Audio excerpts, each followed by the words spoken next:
봉독하겠습니다. 사도행전 10장 1절에서 8절의 말씀 우리 한 절씩 교독하시겠습니다. 가이사랴에 고넬료라 하는 사람이 있으니 이달리아 부다라 하는 군대의 백부장이라.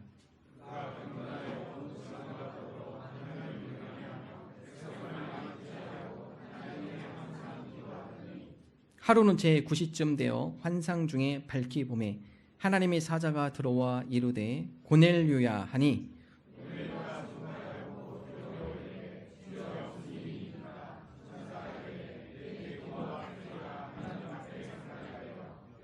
내가 지금 사람들을 요바에 보내어 베드로라 하는 시몬을 청하라.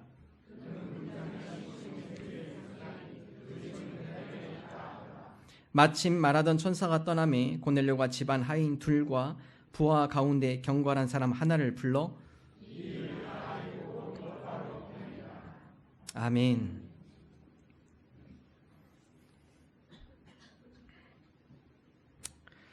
오늘 말씀 가이사랴 백부장 고넬료의 이야기입니다. 당시 로마가 이스라엘을 지배했습니다. 로마가 다른 나라를 지배했을 때는 로마 황제가 일일이 다 통치하지 못하기 때문에 총독을 파견을 합니다. 이스라엘도 마찬가지였습니다. 로마에서 가장 가까운 항구 가이사랴라는 지역에 로마 총독을 파견하고 로마 총독의 관절을 그곳에 세웠습니다. 로마 총독을 보호하기 위하여 군대를 파견하였고 그 군대 가운데 100명을 다스리는 사람을 백부장이라고 합니다. 고넬료 그는 이달리아의 백부장 100명을 거느리는 장교였습니다. 신약 성경에는 6명의 백부장이 등장합니다. 주요로 3명의 백부장을 많이 언급을 하고 있는데 첫 번째 백부장은 마태복음 8장에 나타납니다. 백부장 가운데 그의 하인이 중풍병으로 앓고 있을 때 그의 중풍병의 안타까운 마음을 가지고 예수님께 찾아갑니다. 주님, 나의 하인이 중풍병으로 죽게 되었습니다. 주님께서 고쳐주십시오. 예수님께서 그의 간구를 허락하시고 백부장의 집을 방문하려고 합니다. 백부장이 거기서 사역을 합니다. 주님, 저희 집으로 주님을 모시기에 저희가 감당할 수 없습니다. 주님 말씀만 하십시오. 나도 백부장이기에 나도 지휘관이기에 하인과 종들에게 얘기하면 그들이 그 말에 순종합니다. 오늘 주님께서 말씀만 하셔도 나의 하인의 중풍병이 깨끗이 나을 줄로 믿습니다. 이 이야기에 예수님이 놀랍니다. 내가 이스라엘에 다녀보면서 오늘 이 백부장과 같은 믿음을 가진 사람을 본 적이 없다. 예수님께 선포하시죠. 내 믿은 대로 될지어다. 그 믿음 가운데 백부장의 하인이 나음을 받습니다. 두 번째 백부장 마태복음 27장에 등장합니다. 예수님이 십자가 사형 당하셨을 때 곁에서 사형 집행을 관리한 백부장입니다. 주변의 사람들은 다 욕을 하죠. 비웃죠.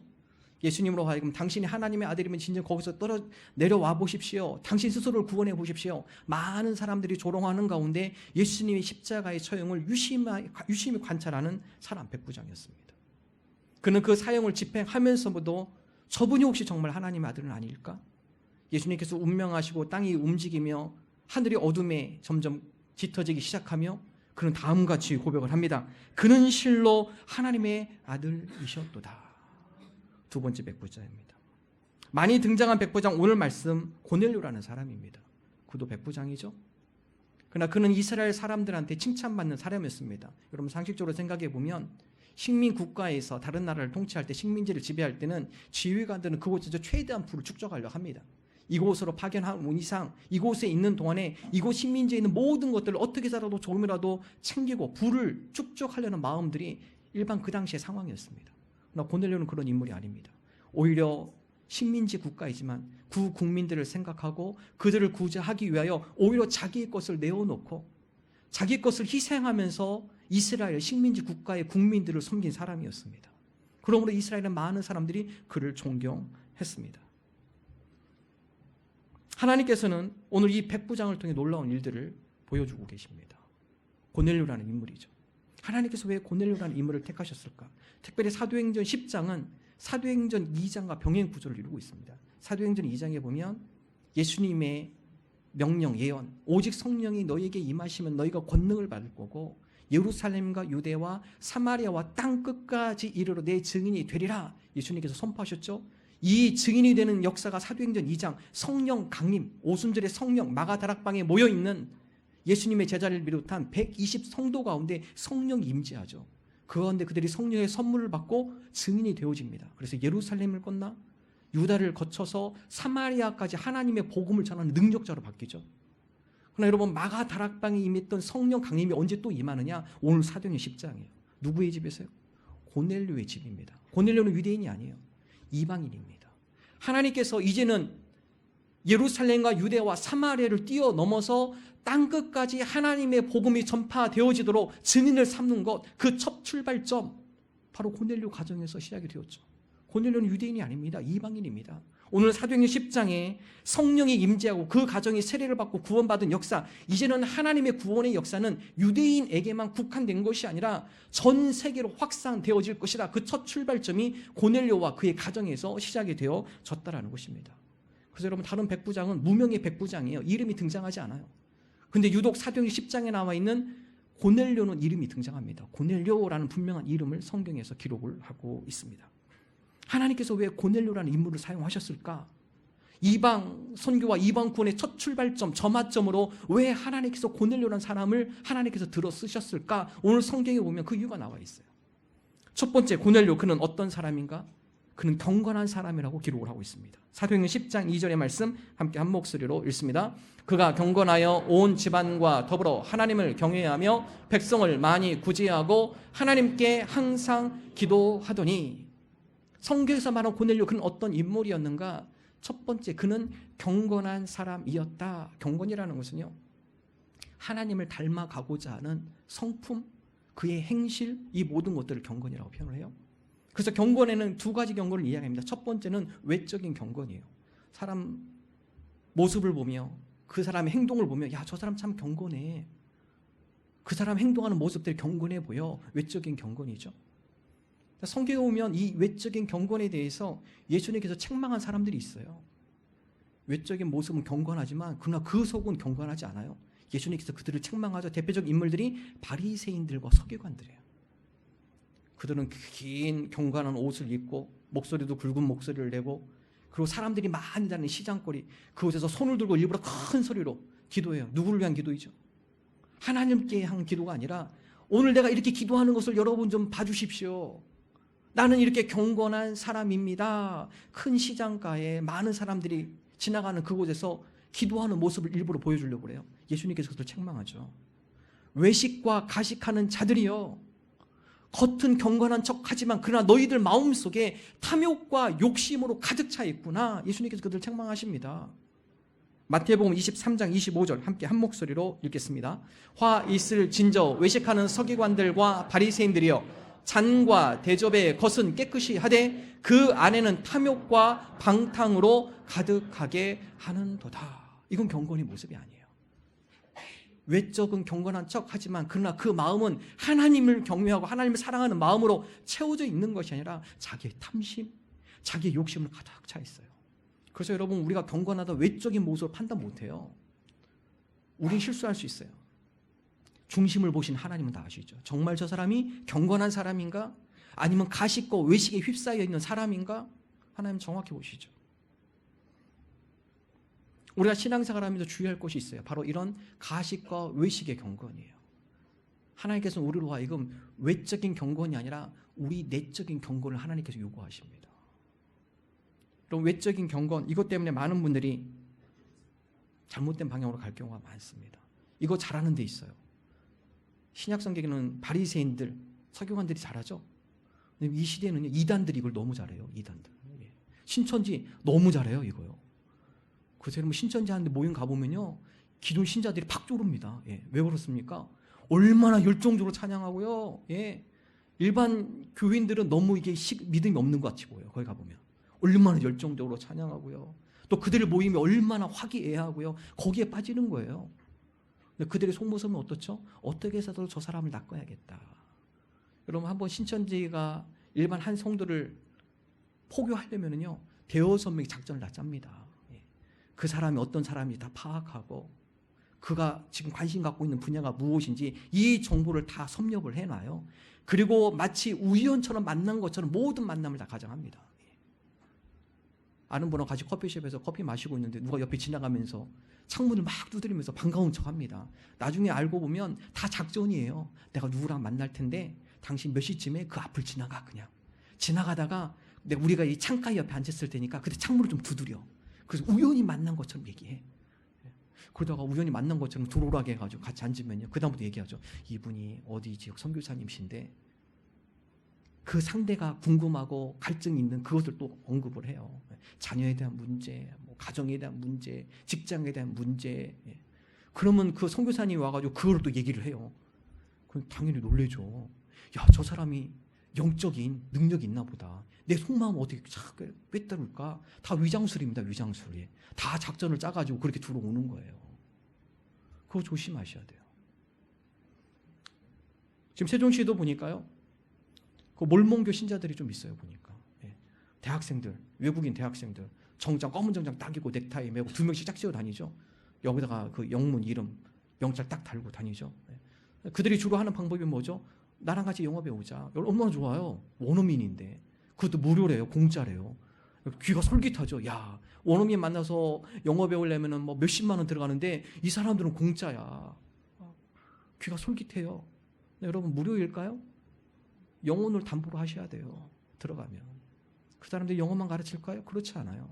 어느 순간에 그들의 몰몬교 교리를 가르치기 시작하고 그들의 모임에 초청하기 시작하고 어느새 모르게 나도 모르게 그들의 마음에 그들의 여러 가지 이야기에 귀를 기울이게 되어 있습니다. 여러분, 몰몬교 신자들 미국에서는 상당히 영향력 있는 사람들이에요. 미국 사람들이 많이 좋아합니다. 왜냐하면 그들의 모습이 경건한 것처럼 보이기 때문에 그래요. 몰몬교, 가정, 순결, 구제를 강조하는 그런 종교입니다. 그러니까 미국 사회에서요, 몰몬교 청년들이면요, 사위감, 며느리감 1, 2위입니다. 예. 순결해 보이고 거룩해 보이고 절제 있어 보이고. 그러나 여러분, 몰몬교가 이단이에요. 몰몬교 그들의 주장은요, 하나님께서 이 미국 유타주에 있는 솔트레이크, 이 도시에 하나님 나라가 세워질 거다. 그리고 이 몰몬교 신자가 되어야만 다 구원받는다. 다른 사람은 다 구원 못 받는다. 그들이 가고 있는 경전은 성경 이외에 다른 것들 다 첨부합니다. 몰몬교의 3인의 최고 지도자들, 그들의 이야기를 첨부하고 또 그들의 이야기가 성경의 권위예요. 성경은 우리에게 뭐라고 얘기하죠? 이 말씀에 더하지도 말고 가감하지도 말아라. 이 말씀 그대로 전해라. 그러나 그들은 그렇게 하지 않아요. 가하기도 하고 감하기도 하고. 솔트레이크라는 도시, 거기가 몰몬교 성지입니다. 몰몬교들이 사막을 건너서 그곳에서 정착을 하게 됐죠. 거기 가보면요, 완전히 사막 안에 도시 하나가 세워져 있어요. 정말 놀랍습니다. 어떻게 그런 도시가 세워졌는가? 몰몬교 신자들을 통해서 점점 도시가 형성되기 시작했습니다. 그래서 그 도시는요, 60에서 70%는 다 몰몬교 신자예요. 거기 가보면요, 전부 다 몰몬교예요. 놀라운 사실은요, 참 거룩해 보이고, 그래서 거기 방문해 보면요, 아주 사람들이 친절해요. 친절합니다. 예의 바르고요. 옆에서 보면 참 거룩해 보여요. 근데 여러분, 통계로 보면요, 미국에서 포르노 사이트를 가장 많이 접속하는 도시가 솔트레이크예요. 가장 많이 내적으로, 외적으로는 그렇게 보이지만 내적으로 음란과 방탕이 가장 많은 곳 솔트레이크 도시입니다. 인구의 60%가 몰몬교 신자인데요, 외적인 모습이 그 사람을 다 표현한 거 아닙니다. 예수님께서는 우리에게 내적인 경건을 강조하고 계시죠. 다음과 같이 이야기합니다. 마태복음 23장 26절의 말씀, 우리 함께 한 목소리로 23장 26절 읽습니다. 눈먼 바리새인이여, 너는 먼저 안을 깨끗이 하라. 그리하면 겉도 깨끗하리라. 예수님께서 말하는 경건은요, 내적인 경건입니다. 내적인 경건, 안을 깨끗이 할 때 너희들의 외적인 경건의 모습도 깨끗해진다. 너희 안을 깨끗이 한다.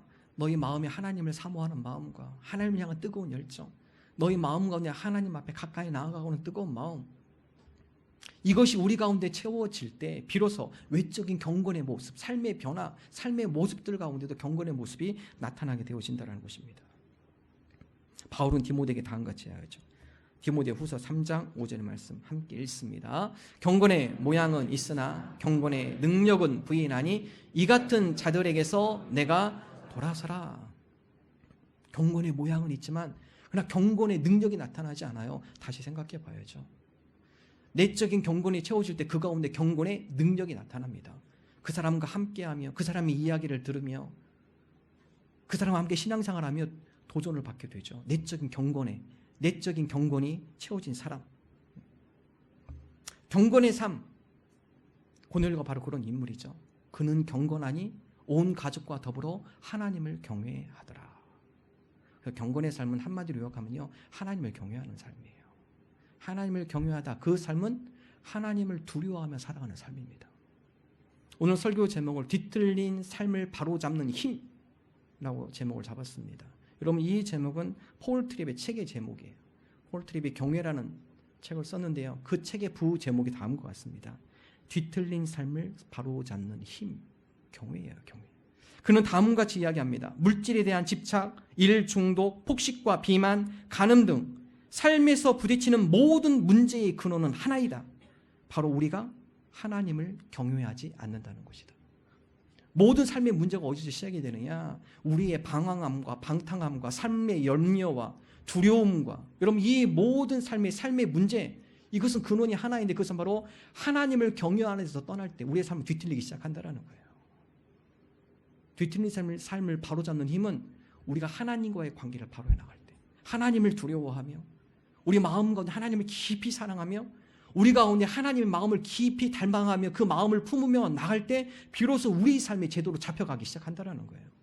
하나님과 멀어지면요, 흐트러지기 시작합니다. 쉽게 무너지고요, 쉽게 방황하고요, 우리 가운데 쉽게 죄악의 자리가 싹을 트기 시작하고요, 뿌리를 내리기 시작하고 방탕한 삶으로 살아가게 되어진다는 것입니다.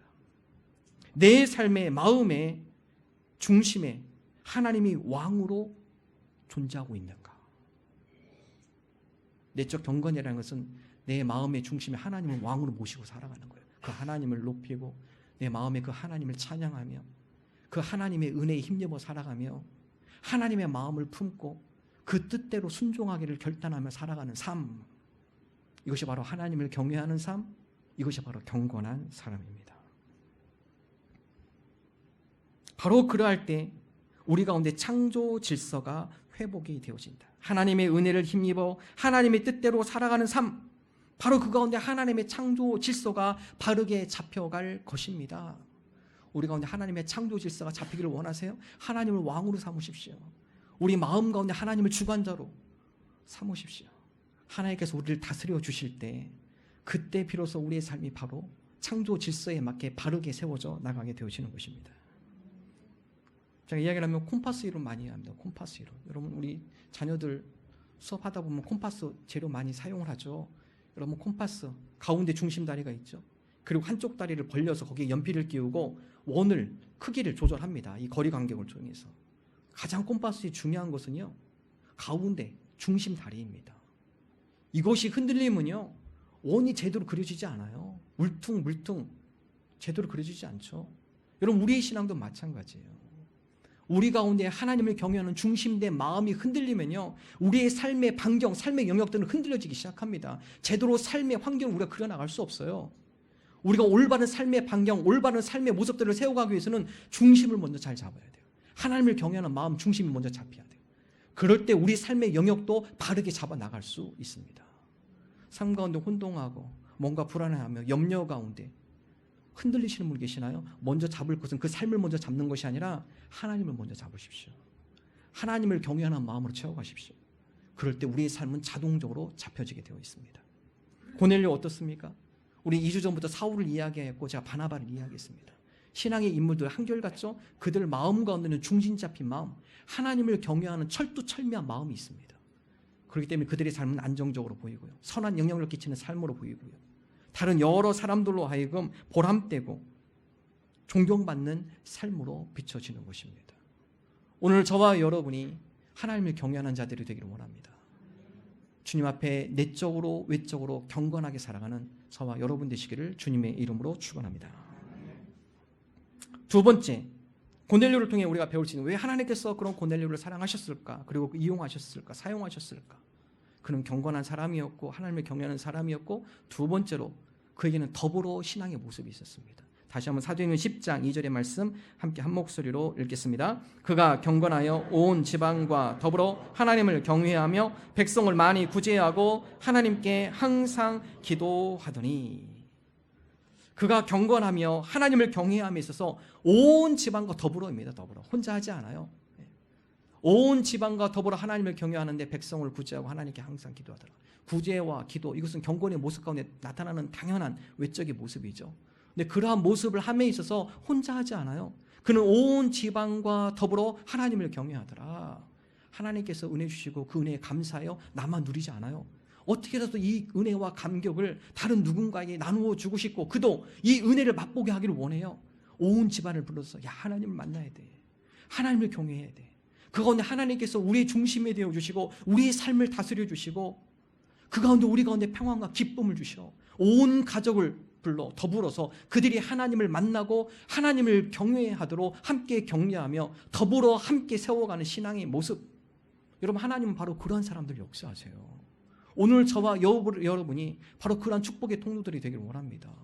하나님, 내가 받은 은혜 여기서 끝나지 않게 하시고 이 은혜를 함께 나누게 하시고 전하게 하시고 하나님의 은혜가 특별히 필요한 그들에게 이 은혜를 우리가 함께 나누게 하여 주옵소서. 전하게 하여 주옵소서. 그러면요, 전하는 사람이요, 자기가 받은 은혜의 몇 배로 더 은혜를 받습니다.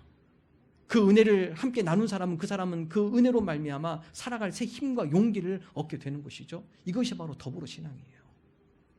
고넬료에게 좀 더 구체적으로 나타나죠. 사도행전 10장 24절 함께 한 목소리로 읽겠습니다. 이튿날 가이사랴에 들어가니 고넬료가 그의 친척과 가까운 친구들을 모아 기다리더니. 오늘 이 말씀은요, 고넬료가 환상 가운데 베드로를 요청할 것을 하나님께서 보여주셔요. 그래서 하인과 그의 병사 하나를 보내서 베드로를 초청하게 옵니다. 고넬료 집에. 보통 하루 반의 시간이 걸리기 때문에 베드로가 올 시간을 맞춰서 자기의 옆에 있는 동료들 그리고 그의 친척들, 사람들을 다 불러 모아요. 왜 그렇죠? 베드로가 와서, 예수님의 수제자 베드로가 와서 복음을 전하는데 나만 누리면 안 돼. 오늘 이 귀한 복음의 소식, 기쁜 소식, 하나님의 놀라운 은혜의 말씀을 나의 친척들도 같이 들어야 하고, 특별히 나와 함께 일하는 나의 동료들, 여러 백부장이 있었겠죠. 동료들을 자기 집으로 다 초청해요. 어떤 역사가 일어나죠? 초청된 모든 사람들이 성령의 충만함을 누립니다. 그 과정을 통해 이방 땅 가운데 하나님의 복음이 급속도로 전파가 되어지는 거죠. 나만 누리는 것이 아니라 저 영혼도, 저 사람도 하나님을 만나면 좋겠어. 삶의 새로운 희망을 가지면 좋겠어. 인생의 새로운 목표가 생기면 좋겠어. 더불어 함께 그들을 세워주고 그들과 함께 하고자 하는 신앙의 모습, 이것이 바로 고넬료의 모습이에요. 주님, 우리에게 바로 이런 신앙이 있게 하여 주옵소서. 우리가 받은 은혜 여기서 끝나는 것이 아니라 받은 은혜는 가만히 놔두면 점점 수그러들어요. 식어버려요. 하나님이 이 은혜를 받았사오니 우리가 이 은혜를 이제는 다른 누군가에게 함께 실천하며 전하며 이 은혜를 함께 흘려보내는 축복의 통로, 은혜의 통로들로 우리가 되게 하여 주옵소서. 그러한 사로 우리를 삼아 주시옵소서. 여러분, 그럴 때 하나님께서 그 은혜를 통해 또 다른 놀라운 일들을 행하신다는 사실입니다. 마음을 열어주는 101가지 이야기에 이런 이야기가 소개되어 있습니다. 제가 읽어드리겠습니다. 그대로 읽겠습니다. 너무나 행복하게 살고 있는 그리스도인 부부가 어느 휴일 아침 조금 늦게 잠자리에 일어나 함께 찬양하고 기도하다가 갑자기 그들의 가정이 작은 천국이라는 느낌을 받았습니다. 그 순간 너무 감사해서 남편이 하나님, 우리 가정에 천국을 주신 것에 감사합니다 라고 감사 기도를 드리는데, 아내의 마음속에 이런 천국의 비밀을 알지 못하는 누군가와 그들이 경험한 천국의 기쁨을 나눠야 할 것 같다는 생각이 들었습니다. 이런 이야기를 하자 남편도 그럼 오늘 누군가와 꼭 천국의 기쁨을 나눠야겠군 하고 이야기했습니다. 그래서 누군가와 이 천국의 기쁨을 나누게 해달라는 기도로 아침 기도를 마무리했습니다. 그날 점심시간에 부부가 식당에서 점심을 먹는데 건너편 테이블에 한 중년 여인이 혼자 쓸쓸히 식사하는 모습이 부인의 시선을 사로잡았습니다. 남편에게 오늘 천국의 기쁨을 나눌 대상이 저 여자인지 모르겠다고 하자 그는 고개를 끄덕이더니 어떻게 하지? 라고 물었습니다. 잠시 묵도하던 부인이 한 가지 제안을 했습니다. 자신은 엽서를 쓸 테니 남편은 저 여인의 식사비를 지불하는 게 어떻겠냐는 의견이었습니다. 부인은 엽서에다 오늘 하늘나라의 기쁨을 나누고 싶어 식사비를 지불하고 간다는 내용을 적고 하나님이 당신을 축복하시기를 라는 인사말을 썼습니다.